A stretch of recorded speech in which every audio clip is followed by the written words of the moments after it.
हे दोस्तों, क्या आप एक स्लेव हो, गुलाम हो? मैक्सिमम लोगों के दिमाग में पहला इंसिडेंट आएगा नहीं, हम तो फ्री इंसान हैं।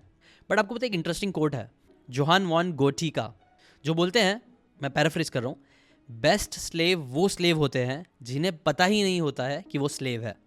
अगर नॉलेज नहीं होगी तो फ्रिक्शन नहीं होगा, टेंशन नहीं होगी, वॉर नहीं होगी। अब कुछ लोगों को ये बात अच्छी नहीं लगेगी, बट सच बात तो ये है कि हाँ, आप और मैं, हम सब कहीं ना कहीं स्लेव है। बट स्लेव किसके हैं? हम स्लेव है इसके, द स्क्रिप्ट के। ये जो डायग्राम दिख रहा है ना, वो द स्क्रिप्ट है, या जिसे आप शायद द मैट्रिक्स भी बोल सकते हो। अभी कुछ टाइम पहले द मैट्रिक्स का ये कॉन्सेप्ट बहुत ज़्यादा फेमस हुआ। हर कोई इसके बारे में बात कर रहा था, वीडियो बना रहा था कि कैसे हम लोग सब मैट्रिक्स में फंसे हुए हैं। ये सारी बातें बहुत ज़्यादा कॉन्ट्रोवर्शियल, सस्पेंसफुल बट इंटरेस्टिंग भी थी। इसलिए मैंने भी सोचा इसे थोड़ा स्टडी करूँ, क्योंकि हाँ, कुछ बातें हिट हो रही थी और कुछ बातें मिस भी हो रही थी। लोग मैट्रिक्स कर तो रहे थे, बट कोई भी, मैंने देखा, कोई भी क्लियरली ये चीज़ समझा नहीं पा रहा था कि मैट्रिक्स है क्या एक्चुअली में। इसलिए मैंने भी इसे इग्नोर किया। बट अभी रिसेंटली मैंने वापस एक बुक पढ़ी, जिसकी बातें मैंने जब रिवाइज करी ना, तो मुझे रियलाइज हुआ कि वेट, कुछ तो बात है। वो सारे डॉट्स जो मैंने अलग अलग जगह पे पढ़े थे, सुने थे, वो कहीं ना कहीं कनेक्ट होने लग गए और मैं बहुत ज़्यादा सोच में पड़ गया। बिकॉज कहीं ना कहीं ये जो मैट्रिक्स वाली चीज़ है ना, वो और बहुत ज़्यादा मुझे सेंस करने लग गई और अच्छे से समझ में आने लग गई इस बुक की हेल्प से, जिसकी बातें मैं आपको आज बताने वाला भी हूँ। ट्रस्ट में आज का वीडियो बहुत इंटरेस्टिंग होने वाला है, बहुत मज़ा आने वाली है। आपको मैं मैट्रिक्स का कॉन्सेप्ट अच्छे से समझा दूंगा, बट उससे पहले मैट्रिक्स मूवी का एक सीन रिक्रिएट करते हैं, ठीक है? मैं आपके सामने ये 2 पिल रखता हूँ। ब्लू पिल मतलब आप जो भी मेरी बातें हैं उनको सीरियसली मत लेना, मत समझो उसको, जैसी ज़िंदगी चल रही है चलने दो। या फिर ये रेड पिल लो, आज जो बातें मैं बताने वाला हूँ उसको सीरियसली सुनना, समझने की कोशिश करना, उसके ऊपर रिफ्लेक्ट करना और इल्यूजन को छोड़ के रियलिटी में जीने की कोशिश करना, जिससे एक्चुअल में आप अपनी लाइफ बदल सकते हो। तो आप कौन सी पिल चूज़ करोगे? कमेंट करके ज़रूर बताना आप कौन सी पिल चूज़ करने वाले हो। वेल, अगर आप रेड पिल चूज़ करते हो तो वेलकम।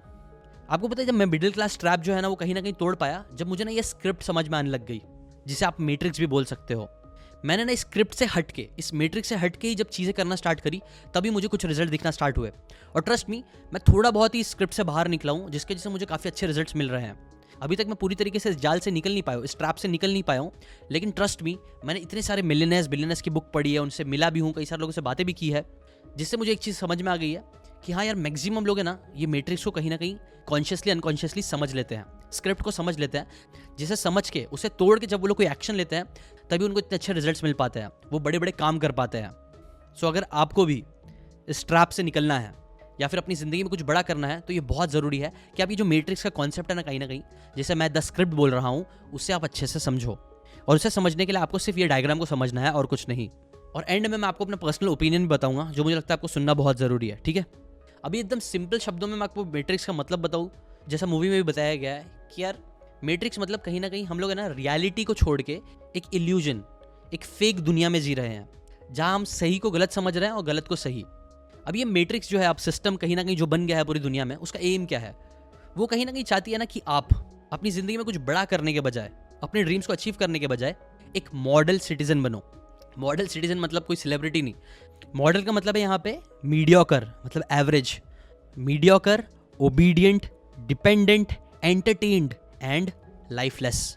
एक ऐसा एवरेज इंसान जो अपनी ज़िंदगी में कुछ भी बड़ा ना कर पाए और बस एक स्लेव की तरह ज़िंदगी बिता के दूसरों के लिए चीज़ अचीव करे। अब ये मॉडल सिटीजन बनने के लिए ना, आप बोल सकते हो, एक पूरा ना ऑपरेटिंग सिस्टम बनाया गया है। कौन बनाया है वो सब मुझे नहीं पता, बट एक ऑपरेटिंग सिस्टम जैसा बन के रखा हुआ है, जिसमें पहला जो स्टेज आता है ना, वो होता है द सीडर्स का। फिर आती है सेकंड स्टेज पे हाइपर रियलिटीज़। थर्ड आता है टेम्पोरल प्रोस्टिट्यूशन। फिर आता है लाइफ पाथ, और इन सबको कवर करते हैं डिस्ट्रैक्शन। और जब ये सारी चीज़ें होती है, तभी एक मॉडल सिटीजन तैयार हो जाता है। तो चलो इसे एक एक करके समझते हैं। सीडर्स में आते हैं 6 लोग, जैसे आप डायग्राम में देख सकते हो। ये पूरे डायग्राम के हिसाब से सीडर्स में सबसे पहले आते हैं हमारे फ्रेंड्स एंड फैमिली। जब बच्चा पैदा होता है, वो दुनियादारी सीख ही रहा होता है, तब सबसे क्लोज उनके कौन होते हैं? उनके पेरेंट्स होते हैं या उनके फैमिली मेम्बर्स होते हैं। अब यूजुअली तो हमारे फैमिली मेम्बर्स होते हैं, वो तो हमसे बहुत प्यार करते हैं, लेकिन कहीं ना कहीं जाने अनजाने में ना, वो कुछ बीज हमारे दिमाग में डाल देते हैं, जो उनके दिमाग में किसी और ने डाला था कि ये चीज़ करने के लिए ये चीज़ आपको करनी पड़ेगी। जैसे कि फॉर एग्जांपल, अगर आपको अमीर बनना है तो आपको एजुकेशन सिस्टम में ही जाना पड़ेगा, या फिर अगर आपको अच्छे रिलेशनशिप करने हैं तो आपको उनकी पसंद की लड़की से ही शादी करनी पड़ेगी। या ऐसे ही बहुत सारे सीड्स उनके दिमाग में भी बोए गए हैं। अब देखो, गलत मत समझो, हमारे माँ बाप तो हमेशा हमारा अच्छा ही चाहते हैं, लेकिन एक चीज़ हमें समझना चाहिए, एडवाइस उनसे ही लो जो अपनी लाइफ में उस फील्ड से रिलेटेड बहुत अच्छा कर रहा है। जैसे कि रिच डैड पुअर डैड का भी जो पूरा कॉन्सेप्ट है, वो क्या है? एक उनके रियल डैड थे, एक रिच डैड थे। रियल डैड भी उनका बहुत भला चाहते थे रॉबर्ट का, बट उन्होंने उनकी बातें नहीं सुनी। उन्होंने सुनी रिच डैड की बातें, बिकॉज वो इंसान सच में रिच था। ऐसी है ना, हम कौन सी बातें अपने माँ बाप से सीखते हैं, सबसे पहले वो चीज़ समझना बहुत ज़रूरी है। अगर वो लोग रिलेशनशिप में, हमारे माँ बाप अच्छे हैं, तो रिलेशनशिप से रिलेटेड उनसे बातें सुनो। लेकिन अगर वो पैसों से रिलेटेड बातें कर रहे हैं जो आपको लग रहा है नहीं, उनको नहीं पता है वो चीज़, तो हमेशा ज़रूरी नहीं है कि आपको अपने माँ बाप की बात सुननी चाहिए। फिर सेकंड आता है एजुकेशन। एजुकेशन में बेसिकली हमें क्या सिखाया जाता है? Get in the line, raise your hands, follow the instructions. Author बोलते हैं ना कि एजुकेशनल इंस्टीट्यूशन ये स्क्रिप्ट बनाने के सबसे पावरफुल टेंटिकल्स होते हैं, मशीन्स होती है, जिससे ना entire generation of brain dead people पैदा होते हैं, जो कभी खुद से चीज़ अच्छे से सोच नहीं पाते हैं, जो कभी भी out of the box question नहीं कर पाते हैं, आंसर्स नहीं कर पाते हैं, सोल्यूशंस नहीं निकाल पाते हैं। बिकॉज फ्रेंड्स एंड फैमिली के बाद जहाँ हम सबसे ज़्यादा अपना स्टार्टिंग के इनिशियल डेज का टाइम बिताते हैं, वो होता है हमारा एजुकेशन सिस्टम। और बात यह है कि जो हमारा एजुकेशन सिस्टम है, अगर आपने इसके बारे में पढ़ा होगा, तो उसमें आप देखना कभी भी फाइनेंशियल एजुकेशन ज़्यादा स्टार्टिंग में नहीं सिखाई जाती है, या इतनी इंपॉर्टेंट चीज़ें जो हमारी लाइफ में एक्चुअल में आगे बढ़ने में ज़रूरी है, वो सारी चीज़ें हमें नहीं सिखाई जाती है। इसलिए सेकंड सीडर्स जो कई बार जाने अनजाने में हमारे साथ गलत कर रहा है, वो है एजुकेशन सिस्टम, जहाँ पे स्लेव्स पैदा करे जा रहे हैं, ना कि जॉब क्रिएटर्स, एंटरप्रेन्योर्स। थर्ड आती है कॉर्पोरेट। कॉर्पोरेट की जो सीडर्स होते हैं ना, वो लोग भी हमारे दिमाग में बहुत सारी अलग अलग बीज उगाते हैं। जैसे कि अगर आपको सक्सेस अचीव करना है, तो उसका मतलब है आपको ये वाली गाड़ी खरीदनी पड़ेगी। अगर आपके पास इतना बड़ा महल है, तभी आप सक्सेसफुल हो। जबकि जितने भी समझदार लोग हैं, वो लोग चीज़ समझते हैं कि ये सब चीज़ तो सिर्फ मटेरियलिस्टिक चीज़ें हैं। एक्चुअल सक्सेस तो आप खुद डिफाइन करोगे कि आपके लिए क्या है। किसी इंसान के लिए वर्ल्ड ट्रैवल करना सक्सेस हो सकती है, वहीं दूसरे इंसान के लिए अपनी फैमिली मेंबर्स के साथ टाइम स्पेंड करना भी सक्सेस हो सकती है। बट नहीं, कॉर्पोरेट्स हमेशा हमें यही दिखाएगी कि अगर आपके पास फ्लैशी क्रेडिट कार्ड्स हैं, महंगी महंगी गाड़ियां हैं, रॉकस्टार वाली लाइफ है, तभी आप सक्सेसफुल हो, जो चीज़ सही नहीं होती है। फोर्थ आते हैं फाइनेंशियल सीडर्स। यहाँ पे आ जाते हैं कई बार हमारे बैंक्स और ये सारी चीज़ें, जिन पे हम सबसे ज़्यादा भरोसा करके अपने पैसे डालते हैं। लेकिन आपको पता ही होगा कि बैंक्स भी पीठ पीछे कितनी सारी चीज़ें करती है। अगर आपको बैंक्स की रियलिटी नहीं पता है, तो मैं आपको सजेस्ट करूंगा मेरा ये वाला वीडियो, इस वीडियो के बाद जरूर जाके देख लेना, the secrets of money.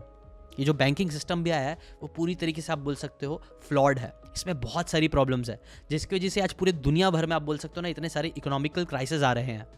Fifth आती है गवर्नमेंट। गवर्नमेंट का भी ना एक स्क्रिप्टेड लाइफ बनाने में बहुत ज़्यादा हाथ होता है, जाने अनजाने में। बिकॉज उनको भी क्या चाहिए, एट द एंड पैसे चाहिए गवर्नमेंट रन करने के लिए, कंट्री रन करने के लिए। तो ये लोग किस पे हैविली फोकस्ड करते हैं? बड़े बड़े कॉर्पोरेट्स पे, बैंक्स पे, इन सब चीज़ों पे ये लोग डिपेंडेंट होते हैं। ये भी हमारे दिमाग में ऐसे सीड्स ही डालते हैं जिसके वजह से हम लोग एक फ्री इंसान नहीं बन सकते हैं। और कहीं ना कहीं आप बोल सकते हो ये लोग चाहते भी नहीं है कि हम फ्री रहे एकदम। सिक्स्थ आती है मीडिया। देखो, एक स्क्रिप्टेड लाइफ है ना, बहुत ज़्यादा एसेंशियल है इन सभी लोगों का अच्छे से परफॉर्म करने के लिए। इसलिए मीडिया भी कई बार हमारे दिमाग में अलग अलग बीजें डालते रहती है। जैसे कि फॉर एग्जांपल, एक अच्छा बर्थडे सेलिब्रेट करना है तो आपको केक काटना ही पड़ेगा। लेकिन किसने बनाया है रूल? अगेन हम लोग ने कहीं ना कहीं मीडिया पे ही सीखे। अगर आपको अच्छे रिलेशनशिप में आना है तो आपको रोमांटिक डेट्स पे जाना ही पड़ेगा, कैंडल लाइट डिनर करनी ही पड़ेगी। ये सारी भी छोटी छोटी बीज होती है जो कई बार हम लोग मीडिया से देख के सीख लेते हैं। और फिर जब हमारे साथ वो नहीं होता है तो हमें लगता है कि यार हमारी लाइफ अच्छी नहीं है। बट क्या सच में वो सारी चीज़ें ज़रूरी है? देखो, हर रैट रेस में ना रैट्स की ज़रूरत होती है। ऐसी अच्छी स्क्रिप्ट और मैट्रिक्स अच्छे से परफॉर्म करने के लिए कुछ लोगों का होना ज़रूरी है, जो वो सारी चीज़ें करे जो वो एक्चुअल में नहीं चाहते हैं, बल्कि उन्हें सिखाया जा रहा है कि वो चाहते हैं। समझ रहे हो? तो ये देखोगे ना, ये 6 बड़े सीडर्स होते हैं जो कई बार डिक्टेट करते हैं कि हमें अपनी लाइफ कैसे जीना चाहिए। अगर हमें अच्छी लाइफ जीनी है तो हमें लोन लेने की ज़रूरत पड़ेगी, हमें इंश्योरेंस लेने की ज़रूरत पड़ेगी, हमें एक तरीके से जीने की ज़रूरत पड़ेगी। इसके बाद जो सेकंड स्टेज आता है हमारा, वो होता है हाइपर रियलिटी का, जो बेसिकली इल्यूजनरी कैप्टर्स होते हैं। देखो, हमारे ब्रेन को ना कोई भी बात अगर बार बार बोली जाती है ना, तो वो उसे रियलिटी लगने लग जाती है, और जिसके बाद कई बार वो फॉल्स और मिसगाइडेड बिलीव्स पे बिलीव करने लग जाता है। पहला एग्जांपल दूँ तो नेमिंग द डेज। आपने नोटिस करा कैसे हमें ना मंडे से बहुत ज़्यादा चिढ़ होती है, जबकि फ्राइडे में बहुत ज़्यादा अच्छा लगता है। क्यों? बिकॉज मंडे को काम करना पड़ता है और फ्राइडे को काम खत्म हो जाता है, वीकेंड आता है। ऑथर बोलते हैं जो डेज भी है ना, वो एक हाइपर रियलिटी है, जो ना एक इंडस्ट्रियलाइज वर्ल्ड को परफेक्टली काम कराने में हेल्प करता है। ये एक मैन मेड इल्यूजन जैसा ही है, जहाँ पे आपकी लाइफ को लिमिट कर दिया जाता है कि यार एंजॉयमेंट होगा तो सिर्फ सैटरडे संडे को होगा, और वो भी कैसे होगा? पार्टी करके होगा। बिकॉज अगेन कुछ बीज ऐसी बोई गई थी हमारे दिमाग में। सो बेसिकली आप समझ सकते हो कि मैक्सिमम लोग 5 से 6 दिन अच्छे से काम करते हैं, एक दिन एंजॉय करने के लिए, और वो एंजॉयमेंट भी डिफाइन करी गई है कई बार दूसरों के हिसाब से। जबकि ट्रस्ट मी, मैं भी ना मैट्रिक्स को तभी तोड़ पाया था ना, अपनी लाइफ में मिडिल क्लास ट्रैप को तभी तोड़ पाया था जब मैंने इन चीज़ों पे फोकस करना ही बंद कर दिया। मुझे चाहे मंडे होता था चाहे संडे होता था, मुझे फ़र्क ही नहीं पड़ता था, मैं हमेशा काम करता था। समझ रहा हूँ? Because I also enjoyed it, मुझे पसंद भी था वो चीज़ करना। तो मैं इस लिमिटिंग बिलीफ के साथ नहीं था कि सिर्फ मंडे टू फ्राइडे ही काम करना है। सेकेंड आता है कंज्यूमरिज्म। ये भी एक रियलिटी क्रिएट करी गई है कि हम जितना कंज्यूम करेंगे हम उतने खुश रहेंगे। और मिनिमलिज्म के ऊपर कई सारी कॉन्सेप्ट्स हैं जहाँ पे देखा गया ना कि जब है ना कई सारे लोग ये पूरी मॉडर्न दुनिया को छोड़ के कई बार है ना एकदम कम से कम चीज़ों के साथ ज़िंदगी जीते हैं तो वो लोग और ज़्यादा हैप्पियर रहते हैं। हम जिस दुनिया में रह रहे हैं ना वहाँ पे हमें कहीं ना कहीं प्रेशर करा जा रहा है कि आपको ये चीज़, आपको ये लेना पड़ेगा, वो लेना पड़ेगा, ऐसे अलग अलग चीज़ें कंज्यूम करनी पड़ेगी तभी आप खुश रहोगे, जबकि ये चीज़ सही नहीं है। यह है हाइपर रियलिटी 2। हाइपर रियलिटी 3 है कॉलेज डिग्री। बचपन से ही अगेन हमें कहीं ना कहीं दिमाग में डाला गया है कि यार पढ़ लिख के बड़े होंगे, अच्छी डिग्री लेंगे तभी हमारा कुछ नाम इज्जत होगी और पैसे मिलेंगे, जबकि आपको पता है ये भी एक रियलिटी नहीं है। मैक्सिमम लोग अमीर बन जाते हैं आजकल without any degree. 4th hyper reality है हाइपर पर्सनैलिटी। आपने नोटिस करा कि हम लोग है ना बहुत ज़्यादा फेम के पीछे भागते हैं और कई बार हम लोग ऐसे लोगों को फॉलो करते हैं जिनके पीछे कोई डेप्थ नहीं है, उन्होंने कुछ अपनी लाइफ में उखाड़ा नहीं है, लेकिन हम लोग उन्हें फॉलो करते हैं just because they are famous, just because उनकी एक पर्सनैलिटी हाइपर है, वो फेमस, उनका चेहरा हमें दिखता रहता है, जिसकी वजह से कई बार ऐसे लोग आके कैमरा के सामने सजेशन देते हैं रिलेशनशिप के ऊपर जिनकी खुद रिलेशनशिप लाइफ एकदम बकवास है, बट और कुछ लोग फॉलो भी करते हैं ऐसे लोगों को। ये भी अगेन एक हाइपर रियलिटी है, इल्यूजन है, रियलिटी नहीं है। 5th virtual reality. मैंने अभी आपने रिसेंटली सुना भी होगा कि कैसे आजकल है ना वर्चुअल रियलिटी में लोग जीना स्टार्ट कर रहे हैं, वहाँ पे लोग लैंड खरीद रहे हैं, पैसे इन्वेस्ट कर रहे हैं। आई थिंक ये बहुत ज़्यादा एक्सट्रीम है। अगेन ये सब चीज़ें रियलिटी नहीं है, वर्चुअल है। इसके तो नाम में ये चीज़ बता दी गई है साफ साफ कि कैसे ये हाइपर रियलिटी है, इल्यूजन है, जिस पे हमें ज़्यादा फोकस नहीं करना चाहिए। 6th है एंटरटेनमेंट। देखो हर इंसान को ना एंटरटेन होना बहुत ज़्यादा पसंद होता है, इसलिए हम लोग स्पोर्ट्स, टेलीविजन, मूवीज़ ये सब देखते हैं। कभी कभी एंटरटेनमेंट बहुत अच्छा होता है हमारे लिए, लेकिन अगर आपकी ज़िंदगी सिर्फ एंटरटेनमेंट के पीछे ही जा रही है, आप हमेशा सिर्फ स्पोर्ट्स में लगे रहते हो पूरा दिल जान से, आप पैसे इन्वेस्ट करते हो, टाइम इन्वेस्ट करते हो और इतने पगला जाते हो इन सब चीज़ के पीछे कि आप अपनी खुद की लाइफ में आगे नहीं बढ़ पाते हो, तो अगेन ये चीज़ से बचो, बिकॉज ये भी एक हाइपर रियलिटी है, इल्यूजन है, सच्चाई नहीं। सच्चाई तो मेन आपके घर में आपको दिखेगी क्या चल रहा है। 7th है मनी। इसके ऊपर मैंने जो आपको सीक्रेट ऑफ मनी वाला वीडियो बोला ना, वो ज़रूर जाके देख लेना। कैसे आपको पता ही होगा आज जो हम करेंसीज यूज़ कर रहे हैं, इसके बारे में रॉबर्ट कियोसाकी भी बहुत सारे पॉडकास्ट में बोलते रहते हैं। रॉबर्ट कियोसाकी से मैं भी पर्सनली मुझे मिलने का मौका मिला था, तो उन्होंने मुझे भी ये चीज़ बोली थी कि ये जो नोट आजकल हम लोग यूज़ कर रहे हैं वो फिएट करेंसी है, मतलब उसके पीछे कोई गोल्ड नहीं है। पहले जो करेंसीज यूज़ होती थी उनके पीछे कुछ गोल्ड था, मतलब इतने गोल्ड के बजाय आप कितने डॉलर्स का यूज़ कर सकते थे, गोल्ड बैक करेंसी थी। अगर आप इसके बारे में आप पढ़ोगे तो आपको मालूम पड़ेगा।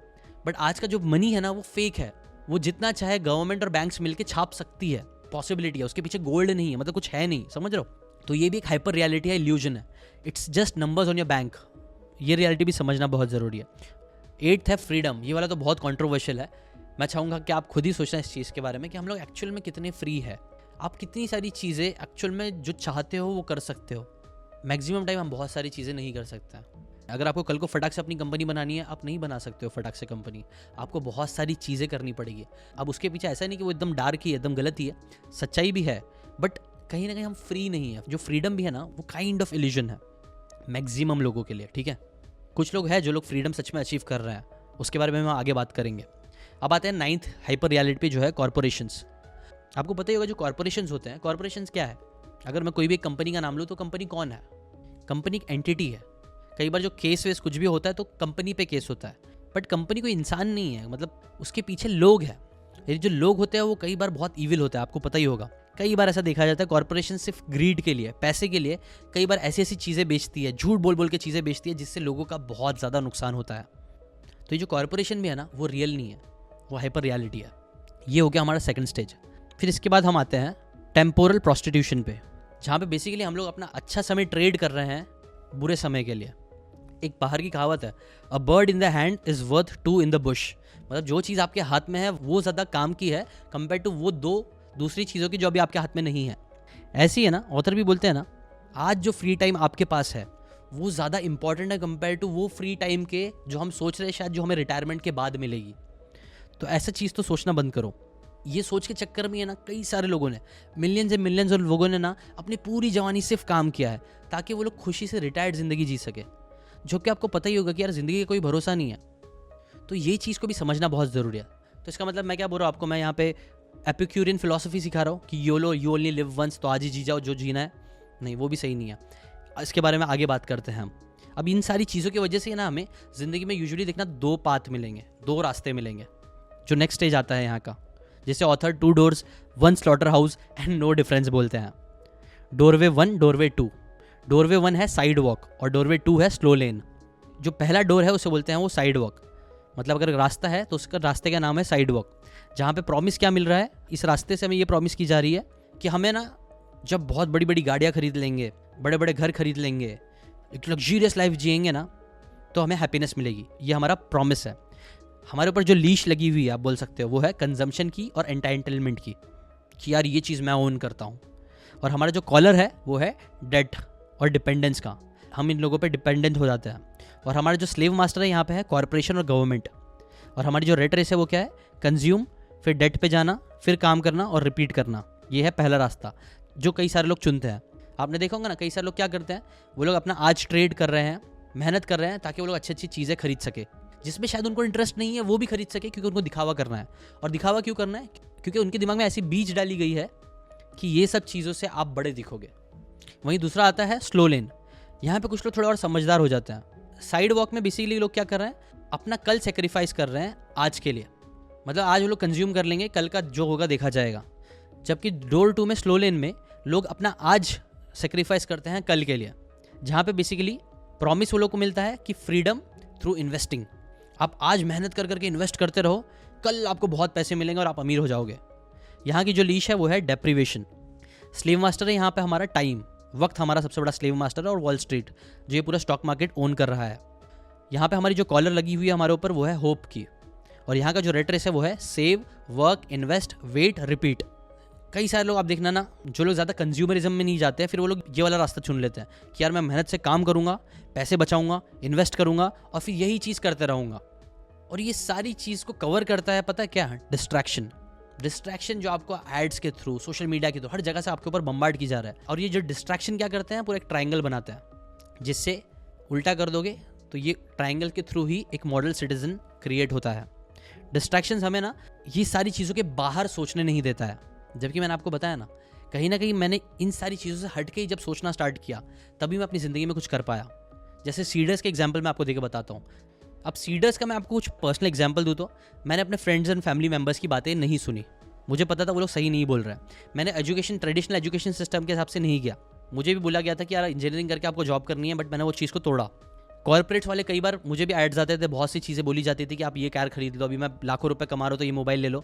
मैंने नहीं लिया जब तक मेरे पास एसेट्स बनना स्टार्ट नहीं हुए। बैंक्स वाले लोग भी हमेशा आप बोल सकते हो सीट डालते रहती है कि आप ये कर लो, वो लोन ले लो, क्रेडिट कार्ड्स ले लो, बट ट्रस्ट मी मैं ना के बराबर क्रेडिट कार्ड्स यूज़ करता हूँ। मैं ना कभी भी अपने आप को ऐसा नहीं सोचता कि मैं गवर्नमेंट पे डिपेंडेंट हूँ। मुझे लगता है जो चल रहा है, बट अगर मुझे कुछ चीज़ें बदलनी है तो मुझे खुद ही बदलना पड़ेगा। इसके लिए मैं गवर्नमेंट पे डिपेंडेंट नहीं रहता हूँ। मैं मीडिया से भी जब भी कोई चीज़ देखता हूँ तो उसे क्वेश्चन ज़रूर करता हूँ कि क्या ये जो दिखाया जा रहा है वो सच में मेरे भले के लिए दिखाया जा रहा है या उनके भले के लिए दिखाया जा रहा है। तो ऐसे आप बोल सकते हो। देखो मैं अपना पर्सनल एग्जाम्पल देके बता रहा हूँ कि ये सीडर्स से कैसे मैं लड़ा था, और कहीं ना कहीं थोड़ा बहुत लड़ भी रहा हूँ, अभी भी लड़ता हूँ, तभी मैं थोड़ा बहुत निकल पा रहा हूँ। देखो सीडर्स हो गया। फिर अगर मैं हाइपर रियलिटी की बात करूँ तो मैं आपको बताता हूँ। इसमें से मैंने आपको बताया कि मैं जो नेमिंग वाली डे है उस पर मैं डिपेंड नहीं करता था। मुझे काम करना है तो मैं संडे को भी करूँगा, सैटरडे भी करूँगा। घूमने का है तो मैं मंडे को भी घूमूंगा, ट्यूसडे को भी घूमूंगा। और आज ऐसी लाइफ मैंने क्रिएट कर लिया है जहाँ पे हम लोग मंडेज को घूमने जाते हैं, ट्यूसडे को घूमने जाते हैं, बिकॉज तब भीड़ कम होती है। कंज्यूमरिज्म, मुझे इतना चीज़ें कंज्यूम करना नहीं पसंद है, क्योंकि मुझे समझ में आ गया कि यार इससे एक्चुअल हैप्पीनेस नहीं मिलेगी। हाँ, मुझे अगर किसी चीज़ की ज़रूरत है तो मैं लूँगा। जैसे कि लैपटॉप महंगा है मुझे पता है, बट मैं ले रहा हूँ क्यों, क्योंकि हमें इस पर एडिटिंग करनी है, मेरे लिए ले रहा हूँ। मैं इसलिए नहीं ले रहा हूँ कि मुझे किसी को इंप्रेस करना है कि मेरे पास बहुत बड़ा एप्पल का लैपटॉप है। थर्ड, कॉलेज डिग्री का मैंने पहले ही बताया था। आपको पता है मैं कॉलेज डिग्री जिसके लिए मैंने इतने सालों मेहनत किए थे, लाखों रुपए इन्वेस्ट किए थे, वो मैं कई महीनों तक लेने ही नहीं गया था। मुझे कॉल पे कॉल आते थे कॉलेजेस से, सिर्फ आपकी ही डिग्री बची है, आपके आके ले लो, सारे लोगों ने ले लिया है। बट मैं जाता ही नहीं था, क्योंकि मुझे मालूम है वो डिग्री की कोई वैल्यू ही नहीं है। वैल्यू एक्चुअल में किसकी है, ये वीडियोस की जो मैं बना रहा हूँ, जिससे मैं आप लोगों से कनेक्ट कर रहा हूँ, इसलिए मैंने यहाँ फोकस किया। Fourth, hyper reality, hyper personality. Trust me, मुझे ना कुछ सेलिब्रिटीज़ है जो जेन्युइनली अच्छे लगते हैं। मैक्सिमम सेलिब्रिटीज़ मुझे पता है वो लोग में ना कोई डेप्थ नहीं है, वो लोग सिर्फ ऊपर की ज़िंदगी जी रहे हैं। वो लोग ना ऊपर की बातें करते हैं, बट उन्हें एक्चुअल में उनको खुद को नहीं पता है वो अपनी ज़िंदगी में क्या कर रहा है। इसलिए मैं सेलिब्रिटीज़ में भी बहुत कम लोगों से इंप्रेस होता हूँ। फिर फिफ्थ, वर्चुअल रियलिटी से आई डोंट नो, बट मुझे पहले से इतना पसंद नहीं वर्चुअल रियलिटी। सिक्स्थ, एंटरटेनमेंट एक ऐसी चीज़ है जिससे यार मैं थोड़ा बहुत स्ट्रगल कर रहा हूँ अभी भी, बट इससे निकलने की मैं कोशिश कर रहा हूँ। सेवंथ, मनी को मैं क्रैक करने की कोशिश कर रहा हूँ अभी राइट नाउ। मुझे पता है ये रियलिटी नहीं है, बट इसकी हेल्प से ही पूरी दुनिया अभी चल रही है। वो कहावत होती है ना, if you don't like the rules, follow the rules, reach the top and change the rules. तो कहीं ना कहीं मैं थोड़ा बहुत वही ट्राई करने की कोशिश कर रहा हूँ। अभी राइट नाउ मुझे पैसे की ज़रूरत है, मैं चीज़ें चेंज नहीं कर सकता हूँ, तो मैं अभी पैसे कमाने पर ही फोकस कर रहा हूँ। बट मुझे पता है कि हाँ ये जो पैसा है ना वो एक्चुअल रियलिटी नहीं है, वो सिर्फ एक फसाड है जो चल रहा है पूरी दुनिया में। फ्रीडम तो मैं हमेशा ट्राई करता हूँ कि जितना हो सकता है उतना मैं फ्री रहूँ। ये वन ऑफ द मेन चीज़ थी जो मुझे अपनी ज़िंदगी में चाहिए थी, इसलिए ही मैंने जॉब और ये सारी चीज़ों में इतना इंटरेस्ट नहीं लिया। 9th, कॉरपोरेशंस का पावर मुझे लगता है ना समझना बहुत ज़रूरी है अगर आपको एक्चुअल में फ्री होना है तो। बस यही था वो पूरा ट्रायंगल जिससे मॉडल सिटीजन्स बनते हैं। मॉडल सिटीजन्स मैंने वैसे वापस आपको बता दूँ, मीडियोकर जो कोई भी रिमार्केबल चीज़ अपनी ज़िंदगी में नहीं करते हैं, सिर्फ सर्वाइव करने के लिए जीते हैं। ओबीडियंट, इन लोगों के पास फ्री थिंकिंग नहीं होती है, ये सिर्फ पॉपुलर ओपिनियन जो समाज में बन गया है, मीडिया में बन गया है, हर जगह बन गया है, वो पॉपुलर ओपिनियन को ही फॉलो करते हैं। ये ब्लाइंडली हर चीज़ पे ट्रस्ट करते हैं जो वो देखते हैं और समझते हैं, क्योंकि उन्हें ऐसा हमेशा से सिखाया गया कि ओबीडियंट रहना है। 3rd, डिपेंडेंट, ये लोग हमेशा हर चीज़ के लिए किसी ना किसी पे डिपेंडेंट होते हैं, चाहे बैंक पे डिपेंड होंगे, चाहे स्टॉक मार्केट पे डिपेंड होंगे, गवर्नमेंट पे डिपेंड होंगे, और ये लोगों का टाइम कहीं ना कहीं दूसरे लोग ओन करते हैं। 4th, एंटरटेन्ड, मॉडल सिटीजन हमेशा अपने आप को डिस्ट्रैक्ट करने की कोशिश करते हैं रियलिटी से, जिसकी वजह से आप बोल सकते हो एल से लाइफलेस, ये लोग लाइफलेस बन जाते हैं। जहाँ पे ये लोग यूजुअली बोला जाता है ना सिर्फ 22-23 साल की उम्र में ही ये लोग मर जाते हैं, बट इनको दफनाया जाता है 50-60 साल बाद, बिकॉज इनके ना कोई गोल्स होते हैं, ना खुद के कुछ ड्रीम्स होते हैं, ना कुछ बड़ा करने का सपना होता है, जो सब चीज़ उन्हें ज़िंदगी में कोई बड़ा करने नहीं देती है। इसलिए मैं आपको सजेस्ट करूँगा दोस्तों, ये चीज़ को समझो और इससे लड़ो। अब ये तो सारी चीज़ें मैंने आपको डार्क बता दी, बट इससे लड़ा कैसे जाए, क्योंकि दोनों जो रास्ते बताए गए हैं, स्लो लेन और साइड लेन, ये दोनों ही रास्ते आपके लिए अच्छे नहीं है। तो रास्ता कौन सा अच्छा है आपके लिए, कौन सा चीज़ आपको करना चाहिए मैट्रिक्स को ब्रेक करने के लिए? वेल, अगर मैं यहाँ बताने जाऊँगा तो वीडियो और बहुत लंबा हो जाएगा। अगर आप चाहते हो कि मैं एक और वीडियो बना के आगे की डिटेल, मतलब प्रॉब्लम्स तो मे बी आपको समझ में आ गई, मैट्रिक्स कहीं ना कहीं आपको समझ में आ गया, अगर बट इससे आगे हमें सीखना है कि कैसे हम इस मैट्रिक्स को तोड़ सकते हैं, आगे बढ़ सकते हैं, तो कमेंट करके मुझे ज़रूर बताना कि यू आर इंटरेस्टेड। लाइक ज़रूर करना वीडियो को, ताकि मुझे मालूम पड़े कि हाँ सच में लोगों को इस बात में, इस चीज़ को सीखने में इंटरेस्ट है। तो मैं आपको इसी बुक अनस्क्रिप्टेड बाय एमजेड अमार, इस बुक की आगे की बातें जो और भी बहुत इंटरेस्टिंग है वो आपके साथ शेयर करूँगा, ताकि आप इस मिडिल क्लास ट्रैप को, इस मैट्रिक्स को तोड़ के अपनी ज़िंदगी में कुछ बड़ा कर पाओ। अभी मेरा ओपिनियन भी आपको बता दूँ, अभी तक मैंने आपको अपनी ओपिनियन नहीं बताया था। देखो, मेरा ओपिनियन यही है ना, मैं ना किसी भी चीज़ को ऐसा ब्लैक एंड व्हाइट में नहीं सोचता हूँ कि यार ये जो मैट्रिक्स है वो या तो एकदम सच है या तो एकदम गलत है। मुझे लगता है यार हर चीज़ में ना कुछ परसेंट सच्चाई होती है, कुछ परसेंट झूठ होता है। जैसे कि मैट्रिक्स में भी मुझे लगता है ये बहुत सारी बातें हैं, उसमें ना 70-80% सच्चाई है और 20% सच नहीं होगा, समझ रहे हो? तो मेरा ओपिनियन ये है कि आप है ना अपने आप को हमेशा ओपन रखो चीज़ें सीखने के लिए, समझने के लिए, और खुद से डिसाइड करो कि आपको क्या लगता है वो चीज़ सही है कि नहीं। तो मैं ये भी चाहूँगा कि आप कमेंट करके ये भी बताना कि जो मैट्रिक्स वाली जो चीज़ चल रही है, ये जो पूरा मैंने आपको चीज़ें समझाया, वो सच में आपके साथ भी कुछ हुआ है? क्योंकि मेरे साथ तो हाँ, ये सब चीज़ें हुई है। मैं ये नहीं बोल रहा हूँ कि इसके पीछे शायद कुछ खुफिया लोग हैं, कुछ सीक्रेट एजेंट्स हैं जो लोग मिल के ये चीज़ प्लान कर रहे हैं, जो हो भी सकता है, ये आर्ग्यू वाली चीज़ है। बट ऐसा तो है कि कुछ ना कुछ सिस्टम तो ऐसा बन गया है जिसकी वजह से सिर्फ मीडियोक्रिटी की तरफ मैक्सिमम लोग जाते हैं। ये मेरा पर्सनल ओपिनियन है। अब इसके पीछे कौन लोग है, क्या है, वो सब मुझे नहीं पता है। आपके मैट्रिक्स के ऊपर क्या ओपिनियन है मुझे कमेंट करके ज़रूर बताना, ठीक है? टिल देन मिलते हैं नेक्स्ट वीडियो में। अगर आपने वो सीक्रेट ऑफ मनी वीडियो नहीं देखा तो वो भी देख लेना, और सेकंड पार्ट अगर इस वीडियो का आप चाहते हो तो कमेंट करके ज़रूर बताना, ठीक है? ऐसी अगर इंटरेस्टिंग बुक की इंटरेस्टिंग बातें आप सीखना चाहते हो अपनी ज़िंदगी में आगे बढ़ने के लिए, मिडिल क्लास ट्रैप तोड़ने के लिए, मैट्रिक्स से बाहर निकलने के लिए, ट्रस्ट में मुझे पर्सनली बुक्स ने बहुत ज़्यादा हेल्प की है। इसलिए मैं बुक की पूरा समरी चैनल बनाया हूँ, यहाँ पर मैं बुक की समरीज लाता रहूँगा आपके लिए। इसलिए चैनल को सब्सक्राइब करके बेल आइकन ज़रूर दबाना। मेरा एक मिशन है कि मैं दुनिया का सबसे बड़ा बुक क्लब बनाऊँ, उस मिशन को हेल्प करने के लिए भी आप चैनल को सब्सक्राइब ज़रूर करना। मिलते हैं नेक्स्ट वीडियो में, टिल देन बाय बाय।